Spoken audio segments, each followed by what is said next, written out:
Pemirsa New KNI TV dimanapun Anda berada, kali ini saya ingin mengulas kembali sejarah perjuangan dari Nyi Ageng Sirang yang saya ambil dari berbagai sumber atau saya rangkum dari berbagai sumber cerita kepahlawanan dari Nyi Ageng Sirang. Dalam hal ini Nyi Ageng Sirang ini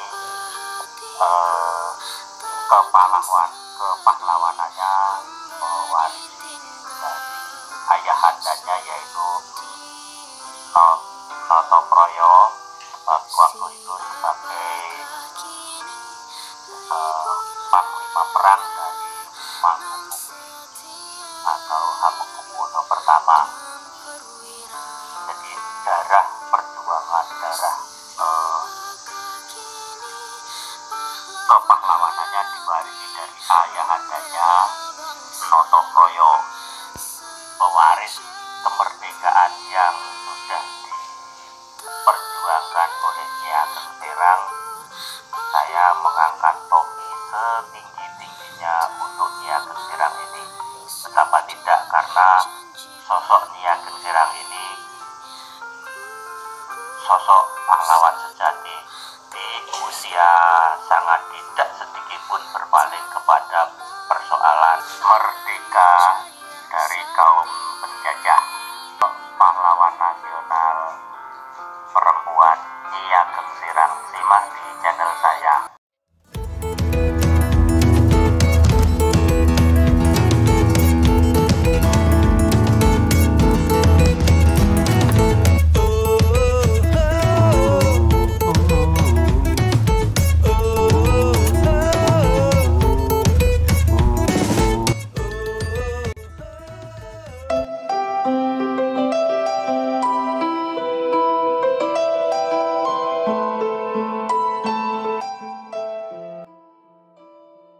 Yang dalam, baik mengenai hakikat Tuhan, hakikat manusia, dan patriotisme.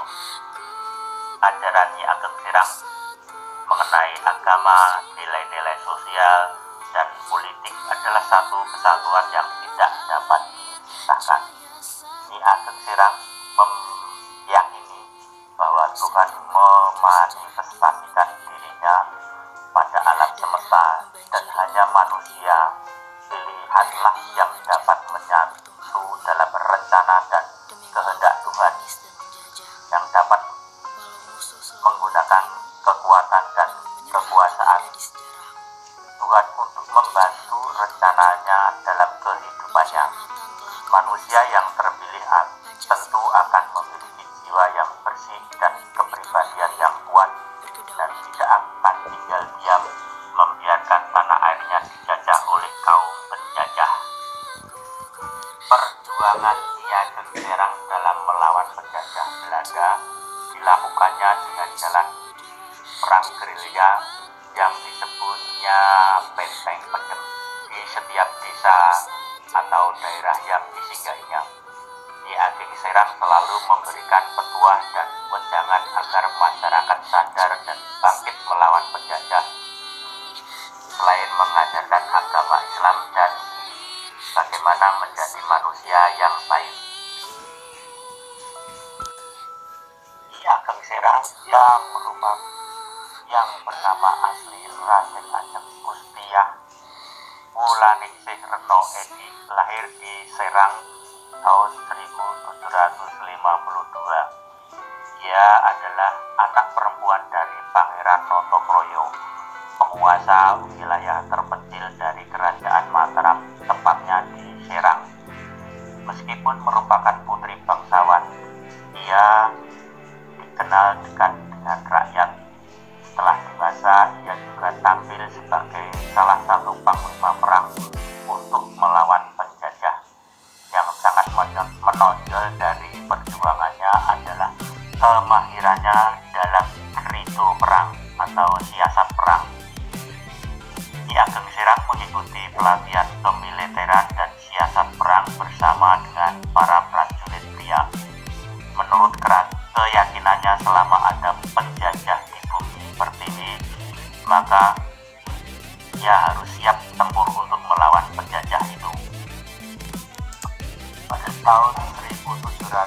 sampai 1830 berakhirnya perang Pangeran Diponegoro, masyarakat belum mendengar arti emansipasi, di mana kehidupan wanita saat itu berbeda dengan sekarang. Namun Nyi Ageng Serang berbeda. Dia merupakan seorang pejuang wanita yang maju melawan Belanda dalam perang Diponegoro pada 1825 sampai 1830. Peperangan pertama yang dia ikuti adalah bersama dengan ayahnya Pangeran Notoproyo.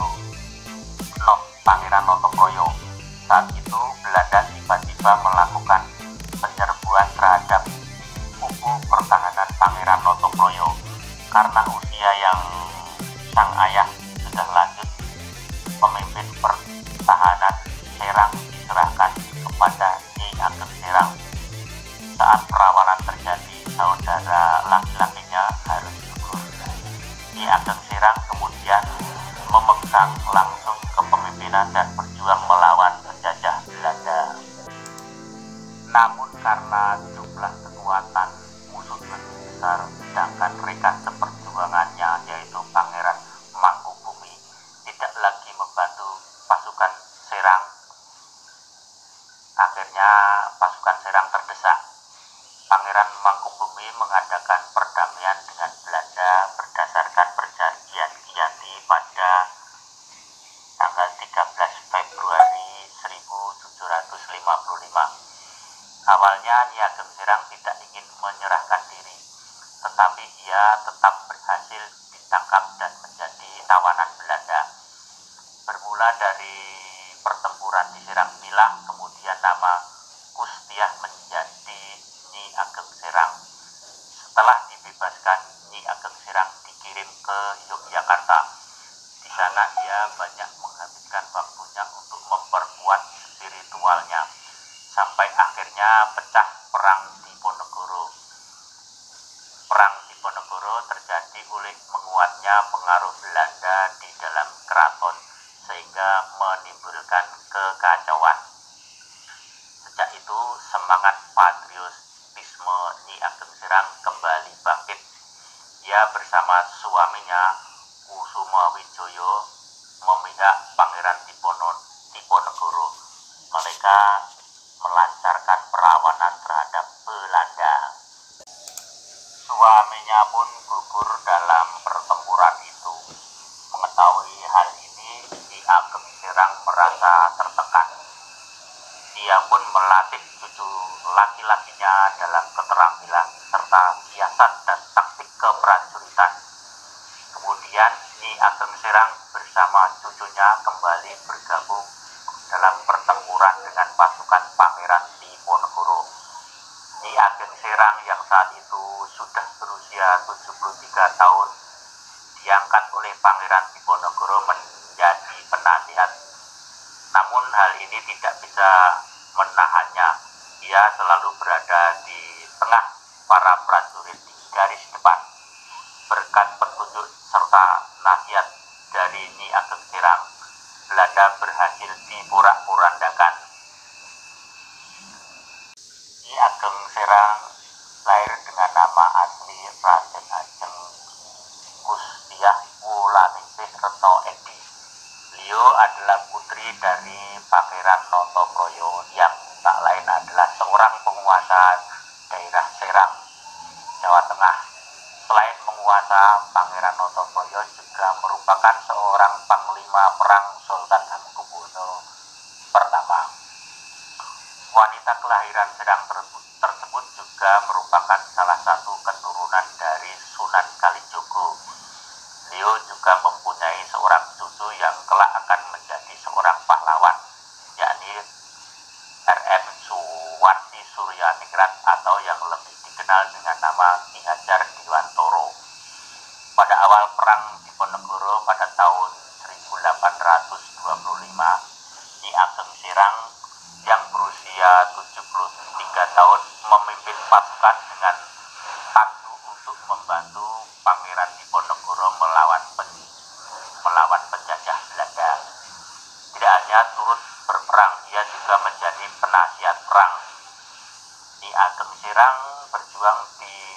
beberapa daerah seperti Purwodadi, Demak, Semarang, Juwono, Kudus, dan Rembang. Nyi Ageng Serang mengikuti pelatihan kemiliteran dan siasat perang bersama dengan prajurit pria. Menurut keyakinannya, selama ada penjajahan di bumi pertiwi, maka ia harus siap untuk melawan para penjajah itu. Salah satu strategi perang paling terkenal darinya adalah penggunaan daun talas hijau untuk penyamaran. Cerita perjuangan kepahlawanan dari Nyi Ageng Serang untuk lepas dari kaum penjajah diawali dari seorang ayahandanya, yaitu Notoproyo. Dalam pemberontakan Mangkubumi, dia memimpin pasukan di Serang yang ditugaskan merebut kembali wilayah Semarang dan Rembang. Setelah Mangkubumi dinobatkan jadi raja bergelar Sultan Hamengkubuwono I, dia meminta Notoproyo tinggal di keraton. Namun Notoproyo menolak secara halus dengan bilang dirinya sudah terlalu sepuh untuk tinggal di keraton dan lebih memilih untuk kembali ke Serang. Mendengar jawaban itu, Sultan mengajukan usul lain, yaitu menjodohkan kedua anak mereka, Raden Ajeng Kustinah, dijodohkan dengan putra mahkota Raden Mas Sundoro. Perjodohan itu bertujuan agar persahabatan mereka tidak terputus kelak ketika keduanya sudah wafat. Selepas belajar bela diri di Kandilangu, Kustiah, nama kecil Nyi Ageng Serang, harus berkunjung ke Keraton Yogyakarta. Kunjungannya merupakan bagian dari pengenalan budaya keraton sebelum kelak dia menjadi keluarga Kesultanan Yogyakarta. Ayah Kustiah, Panembahan Notoproyo, menjodohkannya dengan seorang putra mahkota bernama Raden Mas Sundoro.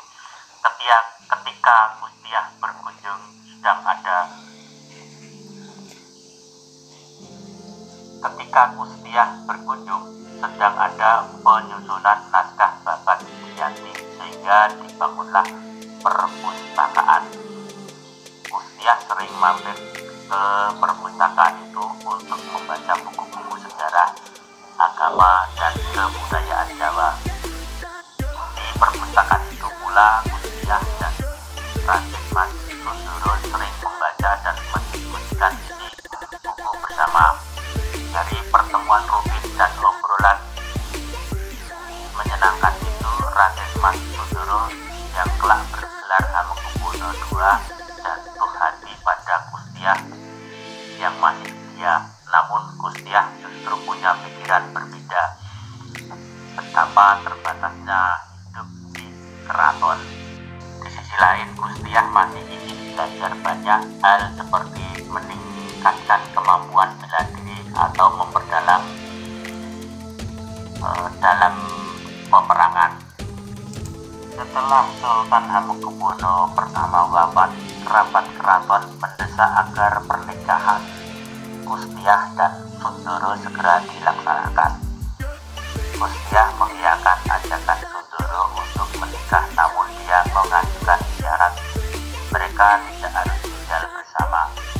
Kustiah masih ingin memperdalam ilmu bela diri dan membutuhkan lebih banyak pengalaman hidup untuk memperkuat semangat juangnya.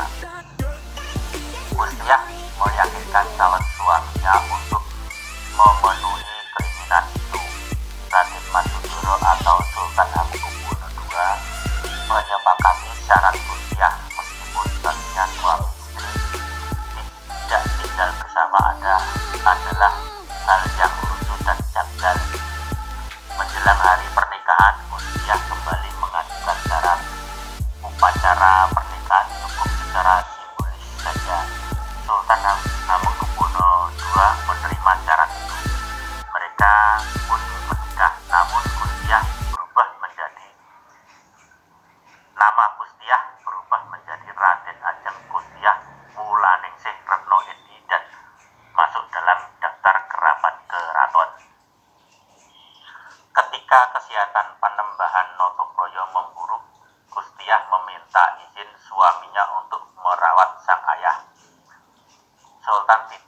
bisa menolak keinginan Kustiah.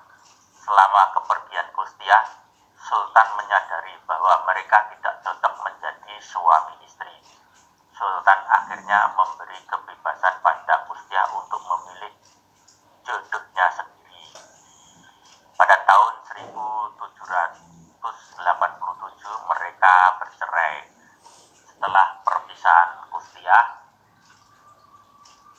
Setelah perpisahan itu, Kustiah menikah lagi dengan Pangeran Mutia Kusumo Wijoyo yang bergelar Pangeran Serang I, sehingga dikenal sebagai Nyi Ageng Serang. Sultan tak ingin melepaskan hubungan batin dengan perempuan yang dikenal kuat, tangguh, dan pintar itu.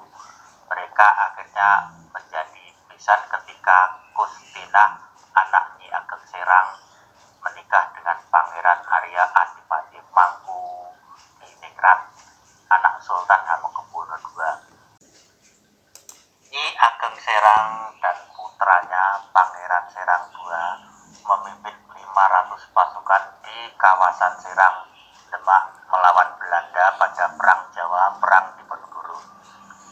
Nyi Ageng Serang dan putranya Pangeran Serang II serta cucunya Raden Mas Papak akhirnya menyerah kepada Belanda pada tanggal 21 Juni 1827. Pada April 1830, Nyi Ageng Serang kembali ke Keraton Yogyakarta seperti yang sudah saya ceritakan di depan tadi. Kemudian pada pertengahan 1830 dia ikut Raden Mas Papak pindah ke Ungaran. Nyi Ageng Serang meninggal pada 10 Agustus 1855 dalam usia 93 tahun. Dia hidup lebih lama daripada anaknya Pangeran Serang II dan cucunya Raden Mas Papak dan kerabatnya Pangeran Diponegoro. Ketika perempuan perkasa itu wafat, penguasa Belanda di Yogyakarta menjadi lega. Dia diawasi ketat oleh penjajah Belanda selama 2 dasawarsa terakhir kehidupannya. Perempuan perkasa ini dimakamkan di Kalibawang, Kulon Progo, Wates, ibu kota Kabupaten Kulon Progo. Di sana juga didirikan patung Nyi Ageng Serang menunggang kuda. Demikianlah cerita kepahlawanan dari Nyi Ageng Serang. Saya sebagai pewaris kemerdekaan yang saat ini negara Republik Indonesia sangat mengangkat topi, sangat mengangkat hormat kepada Nyi Ageng Serang ini, karena dari awal sampai akhir, dari muda sampai umur usia, beliau tetap konsisten memperjuangkan hak kemerdekaan tanah kelahirannya, tetap tidak mau kompromi dengan Belanda